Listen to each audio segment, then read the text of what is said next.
Dragilor, bun găsit! Astăzi avem o rețetă ușoară de desert. Facem așa zisa prăjitură deșteaptă, pe care probabil că ați mai întâlnit-o pe internet sau poate chiar o faceți și voi foarte des acasă.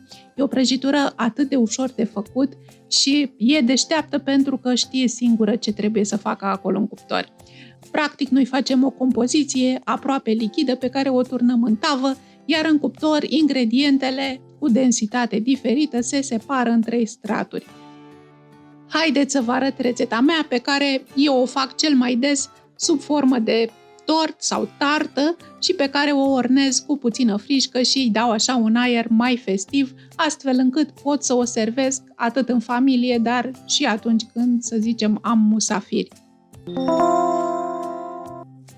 Ingredientele sunt cam pentru 8 porții. Eu am folosit o tavă de 24 de centimetri diametru. Dacă folosiți o tavă pătrată, de exemplu, poate fi cam de 21 pe 21 de centimetri.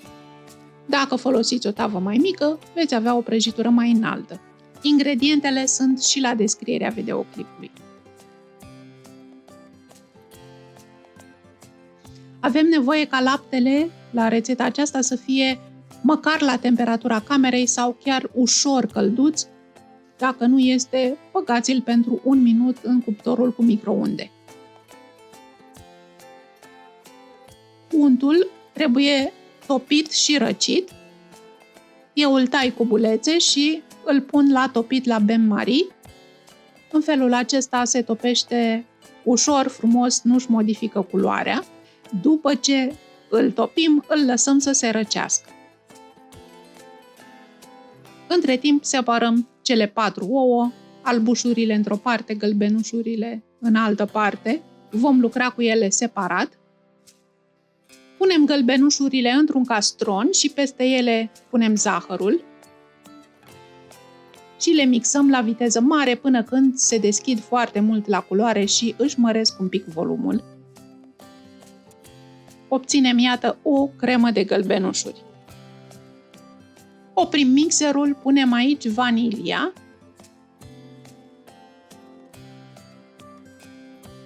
și coaja rasă de la o lămâie. Eu am avut coajă rasă pusă la borcan cu zahăr clasic, ca pe vremea bunicii. Cea mai bună aromă. Mixăm un pic să distribuim aromele și apoi începem să turnăm untul puțin câte puțin, cam ca la maioneză, dar nu chiar atât de încet.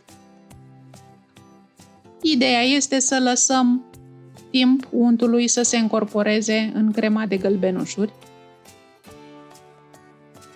Cernem făina direct în castron și o încorporăm tot cu mixerul, dar la început amestecăm așa cu telurile mixerului ca să umezim făina, altfel zboară în toate părțile. Nu amestecăm prea mult, ci doar până când nu mai avem făină uscată. Altfel dezvoltăm acolo rețeaua de gluten și nu e bine. Și imediat începem să turnăm laptele, îl încorporăm tot cu mixerul și tot scurt. Nu mixăm prea mult după ce adăugăm făina. În alt castron punem albușurile și sarea și le mixăm la viteză mare până când devin spumă albă fermă care nu mai cade de pe teluri, ca la pandișpan sau ca la bezele. Luăm puțin câte puțin din spuma de albușuri și cu o spatulă o încorporăm în amestecul de gălbenușuri și lapte. Vor rămâne bulgărași de albuș, nu e nicio problemă, nu trebuie să avem o compoziție foarte omogenă. Dacă ați făcut vreodată lapte de pasăre, să știți că seamănă puțin compoziția, cam așa ceva o să fie acolo, un amestec de gălbenușuri, lapte și spumă de albușuri. Dar pe cât posibil amestecăm și încercăm să spargem bulgărașii de albuș cu spatula. Am terminat de încorporat albușurile. Eu am uns tava cu un spray pe bază de ulei, un spray antiaderent pentru prăjituri. Dacă nu aveți un astfel de spray, ungeți tava cu puțin unt și o tapetați mai ales pe fund cu hârtie de copt ca să puteți răsturna apoi prăjitura ușor.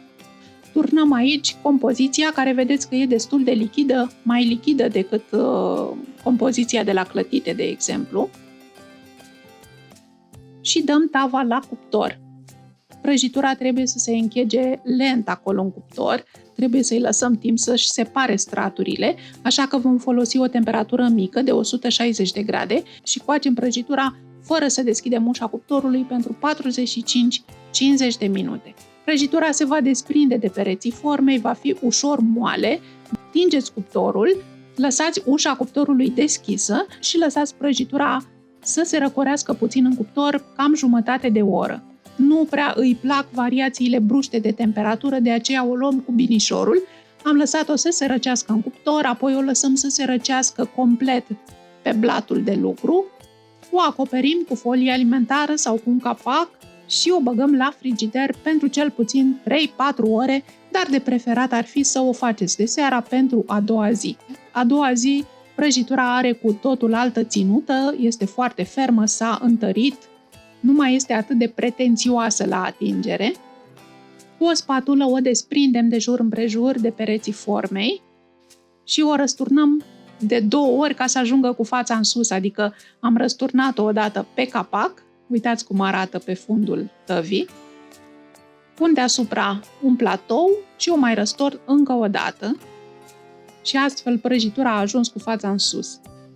Acum o puteți servi ca atare, o puteți presăra cu zahăr pudră și mai departe, dacă doriți să-i dați un aer mai festiv, o puteți orna cu un pic de frișcă. Eu am pus câte un moț de frișcă pe fiecare porție. O puteți orna și cu fructe proaspete, de exemplu cu smeură, cu afine, cu felii de căpșuni și în felul acesta aducem un desert simplu la rangul de desert de sărbătoare pe care puteți să-l serviți la orice masă, la orice ocazie. Haideți să vedem cum s-au separat cele 3 straturi la interior. E o prăjitură foarte bună și foarte frumoasă. Nu prea ai cum să dai greș cu prăjitura aceasta și nimeni nu va ști că ai muncit atât de puțin la un desert atât de sofisticat. Așa arată o felie. Toate cele 3 straturi au aromă blândă de vanilie. E un desert ușor, potrivit pentru orice anotimp. Dragilor, abia aștept să încercați prăjitura și să-mi spuneți în comentarii cum a ieșit și cât de repede s-a terminat. Revin curând la voi cu o nouă rețetă, deocamdată vă îmbrățișez cu drag, numai bine!